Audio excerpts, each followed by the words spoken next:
Welcome to The Briefing, your weekly debrief of top news by the Arizona Republic and AZ Central. I'm Rafael Carranza.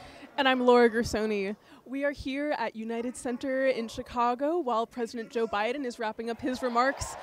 We are overlooking a crowd of, I would say, thousands of some of the most excited Democrats in the country as they watch President Biden address the crowd at a really exuberant moment for the party. Yeah, there's definitely a big reaction from the crowd, and we've heard that there are a lot of talking points that he has brought up. A lot of them have been pretty expected, right, Laura?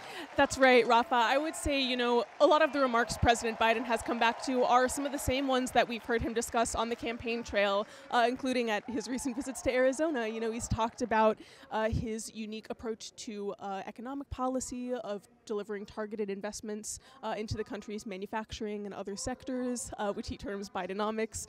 We've heard him talk about his signature efforts to cap prescription drug prices and other populist reforms, that he's been advertising. So really it was some familiar themes from the president this evening.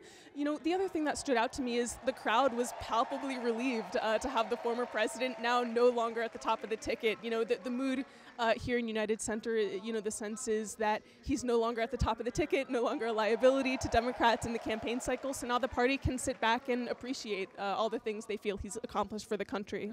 And that's something that has been very evident, especially at the beginning of his speech. He had a very long, probably the longest standing ovation so far of the night, and really have erupted throughout the night with chants of "We love Joe," kind of putting that into perspective and background. But of course, this is also a moment about looking forward and a big moment of passing the torch forward towards his vice president, Kamala Harris, now the candidate for president in November. And that's something that we're also seeing a lot of, that we saw throughout the night and expect to see throughout the next 3 nights, is that contrast between Kamala Harris and former President Donald Trump. There's a very big distinction there, a picture between a career criminal and a prosecutor, as many of the speakers pointed out during Monday night. We're expecting to see a lot of that play out today during this convention as well.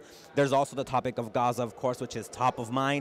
Lots of protests expected. That was also mentioned a couple of times on the stage, particularly about the need for a ceasefire. That's something that Kamala Harris has talked about in the past, and saying that this is now the moment to do that. And of course, the other big topic of the night, abortion. That's something that I think we'll also hear a lot during this convention. That is a topic that, of course, in Arizona will be very key to the election, because that is a ballot measure that voters will decide whether to protect and enshrine access to abortion in the state constitution. So all of that we expect to play out over the course of the next 3-4 days here in Chicago.